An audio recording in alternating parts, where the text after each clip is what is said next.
இன்னைக்கு கயல் சீரியல்ல நம்ம எழில் பேசாம கையில கல்யாணம் பண்ணாமலே இருந்திருக்கலாங்க. எதை செஞ்சாலும் எழிலுக்கு அகேன்ஸ்டாவே நம்ம கையில் செஞ்சுட்டு இருக்காங்க.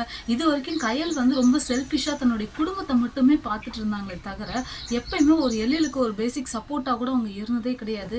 இது வரைக்கும் ஒரு பேங்க்குக்கு உண்டான லோனு கூட நம்ம எழில் அலைஞ்சு பார்த்துட்டாரு. அது கூட ஒரு சின்ன சப்போர்ட்டா நம்ம கையில் இருந்தது கிடையாது. நம்ம எழில் ரொம்பவுமே கஷ்டப்பட்டுட்டு இருக்காங்க. இந்த ஆட்டோக்காரன் விஷயத்துலயும் நம்ம கையில் இப்ப என்னதான் எழில் மேலதான் தப்பு சொல்லிட்டு இருக்காங்க. ஆனா அந்த ஆட்டோக்காரன் செஞ்ச தப்பு இன்னும் கையிலுடைய கண்ணுக்கு கொஞ்சம் கூட படவே இல்லை அப்படின்னு தான் சொல்லணும். இன்னொரு பக்கம் பாத்தீங்கன்னா நம்ம எழில் ரொம்ப ஹாப்பியா இருந்துட்டு இருக்காரு. இந்த ஆட்டோக்கார பாலு நான் பழி வாங்கிட்டேன், அதனால திருப்தியா இருக்கேன் அப்படிங்கிற மாதிரி இருந்துட்டு இருக்காங்க. ஆனா இந்த பாலு யாரு அப்படிங்கிற உண்மை நம்ம எழிலுக்கு தெரிய வந்துச்சுன்னா இதுக்கப்புறம் வரக்கூடிய பிரச்சனைகள்லாம் இன்னும் அதிகமா இருக்கும் அப்படின்னு தான் சொல்லணும். பத்தாவதுக்கு நம்ம ஆனந்தி உண்மையை சொல்லாம இருக்கவும் முடியாம ரொம்பவுமே திணறிட்டு இருக்காங்க அப்படின்னு தான் சொல்லணும். நம்ம தேவியோட லைஃப் நமக்கே தெரிஞ்சது தாங்க. எப்பயுமே டிவோர்ஸ் அவங்க லைஃப் அவங்களுக்கு போயிட்டே தான் இருக்கு.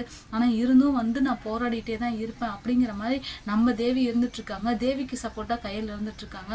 எப்படி பார்த்தாலும் நம்ம கையில் அவங்களுடைய ஃபேமிலி, அதாவது தேவி, ஆனந்தி, மூர்த்தி, அன்பு, இவங்க எல்லாத்துக்குமே சப்போர்ட்டிவா இருக்கக்கூடிய கையில் ஏங்க நம்ம எழிலுக்கு இருக்கிறது இல்லை. நம்ம எழிலுக்கு இல்லாதனாலே இப்பெல்லாம் வர வர கையில பார்க்கவே சுத்தமா பிடிக்க மாட்டேங்குது. பேசாம எழில் கையில டைவோர்ஸ் பண்ணிடலாங்க. பண்ணிட்டு அவர் லைஃப் அவர் பார்த்தாருன்னா ரொம்ப நல்லா இருக்கும். இல்லைன்னா சிவசங்கரி கூட போய் சேர்ந்துக்கலாம். சிவசங்கரி ரொம்ப நல்லவங்க தான். ஏன்னா தாய் பாசத்துல தான் நம்ம எழில் மேல ஒரு பயங்கர பாசத்தை வச்சுதான் நம்ம கையில கொலை பண்ற அளவுக்கு போனாங்க.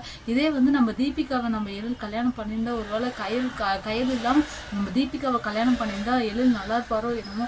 இருந்தும் கையில் கூட இருக்கிறதுனால நம்ம எழில் இன்னும் கஷ்டப்பட்டுக்கிட்டே தான் இருக்காரு. பல அவமானங்களையும் அசிங்கத்தையும் பட்டுக்கிட்டே தான் இருக்காரு அப்படின்னு சொல்லணும். இன்னொரு பக்கம் பார்த்தீங்கன்னா நம்மளுடைய காமாட்சி எதுக்கு எடுத்தாலும் அழுதுகிட்டே குடும்பத்தை பிரிக்கக்கூடாது, குடும்பத்தில் எந்த பிரச்சனையும் வரக்கூடாது அப்படிங்கிற மாதிரி சீன் போட்டுக்கிட்டே இருக்காங்க.